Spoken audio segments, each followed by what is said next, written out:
One of my favorite quotes is by Anne Sullivan. Too often, I think, children are required to write before they have anything to say. Teach them to think and read and talk without self-repression, and they will write because they cannot help it. For just about 10.5 minutes here, I am going to attempt to get you to think without self-repression. I had a very atypical upbringing. I was born at home on August 20th, 1985. I was raised by two parents who worked at home. I was very fortunate to be in an extremely loving, constant attention environment with two adults at home all the time to raise me. I was homeschooled, so my learning started at a very young age and was completely unconventional. They taught me how to learn, and they taught me how to teach myself basically anything, a skill which I believe no children in today's world are really encouraged to learn.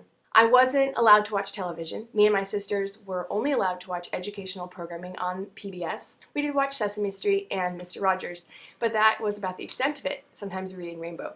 But we had no exposure to the mass advertising and social conditioning that are, in fact, inherent in the system today. We were raised vegan, which is another anomaly on top of all the others back in the 80s. It was very, very strange to find a family that was vegan, an entire family, and children being raised healthy on a vegan diet. So needless to say, I had a very atypical upbringing. What happened as a result was I grew up in an environment where learning was encouraged, where I was never wrong for being wrong. I just simply hadn't found the answer yet.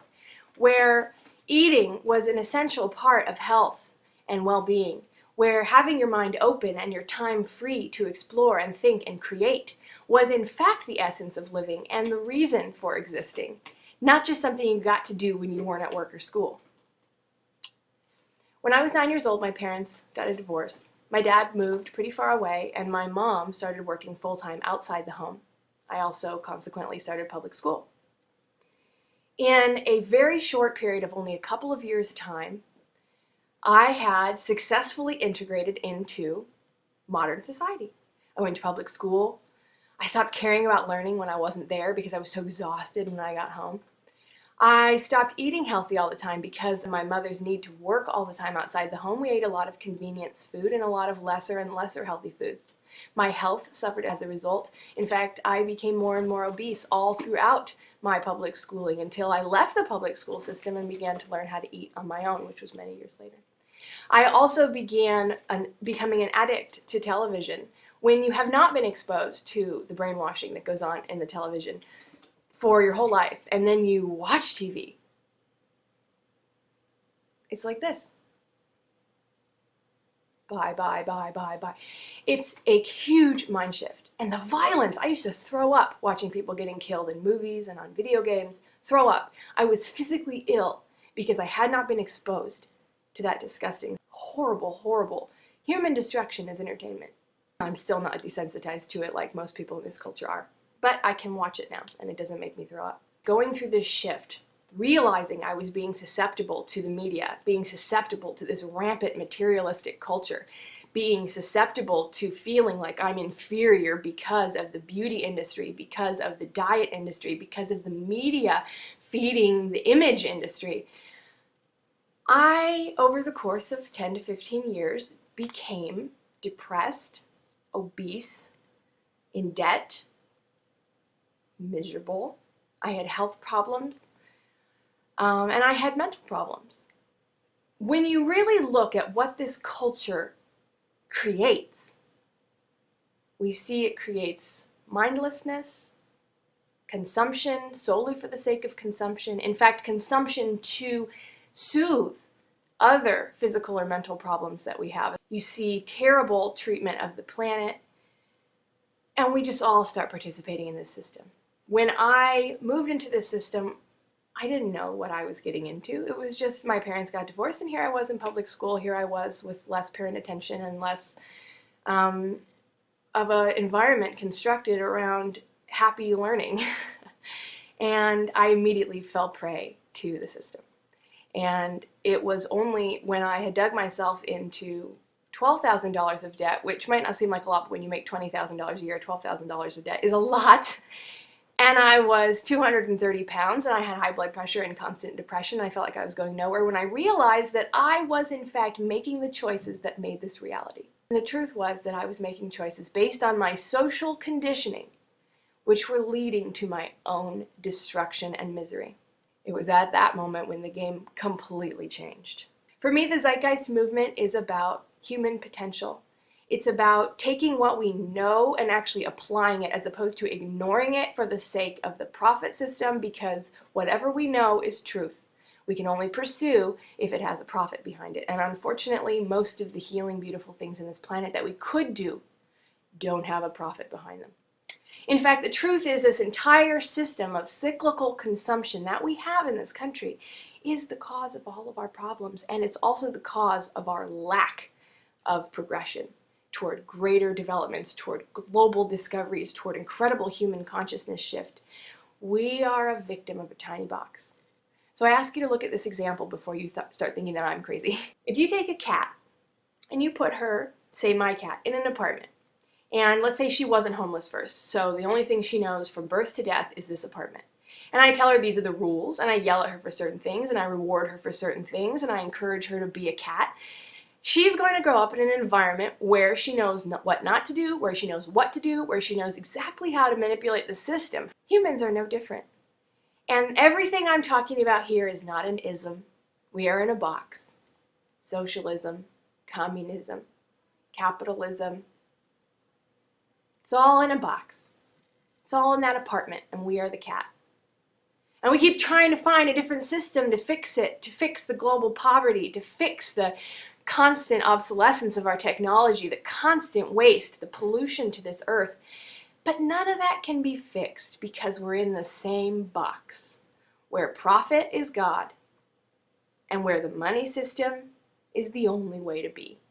We have to be laborers in this little box to make the money, to be the consumers. We have to be the employee or the employer, and both of us, employee and employer, have to be consumers in order for this massive system to keep spinning. And let me tell you something, it doesn't have to keep spinning. It doesn't have to keep spinning. The only reason it keeps spinning is because we keep living in a box. If we remove the box and open our minds, the solution is self-evident. We have to get rid of the money system. It's not about politics. It's not about money. It's not about profit. It's not about corporations. It's not about cultures. It's not about religions. It's not about pitting one human against another. In fact, our very system creates that. The monetary system creates classism, creates inequality, and it is proven across the board. Inequality is bad for humans. And inequality, as much as every system wants to perpetuate it, that inequality is bred of our lack of heart. In fact, inequality is bred in the money system. There's a great website, equalitytrust.org.uk, showing conclusive proof that in more equal societies, physical health is better. Mental health is significantly less in more equal societies. In more equal society, drug abuse is significantly less. Education is significantly better. Imprisonment is significantly less in more equal societies. Obesity, way less in more equal societies. Social mobility, way higher in more equal societies. Trust and community life, way better in more equal societies. We're not talking about a utopia here, we're talking about common sense. And that's why I support the Zeitgeist movement. The beautiful thing is we have time and we have truth on our side. It's bittersweet. But we are right, and we will be right in the end. Hopefully, enough people will wake up and get out of the box and realize that the system that we have creates destruction. Not just of the environment, not just of our social structures, not just of our education or our ability to think critically or our health. It literally destroys humans themselves, our quality of life, our ability to adapt, our ability to work with new ideas, to create new things. It's actually limited in an environment where people work best if they are worker bees. Bzzz. Make money, spend money, make money, spend money, make money, spend money. Oh my God, I'm living paycheck to paycheck. Make money, spend money, make money, spend money, make money, spend money. Oh my God, I'm in so much debt. Make money, spend money. Don't you see? Don't you see? It's all dust in the wind. If you heard any of the words that I was saying and you want to learn more, check out thezeitgeistmovement.com. The movie is Zeitgeist 3, in fact, Moving Forward. Zeitgeist Moving Forward. Link is ding! Please check it out. You can watch it on YouTube. It's almost 3 hours long. If you'd like to learn more, feel free to message me. Unlike my other videos where I tend to only answer the top 2 or 3 really most important questions, I will answer every single question you have about this down below. Any hate or cruelty for the sake of cruelty will be removed. It's my channel. End of rules. I would like this to be an open forum for intelligent, enlightened discussion. Thank you for joining me in this video. Think outside the box. It's our only chance.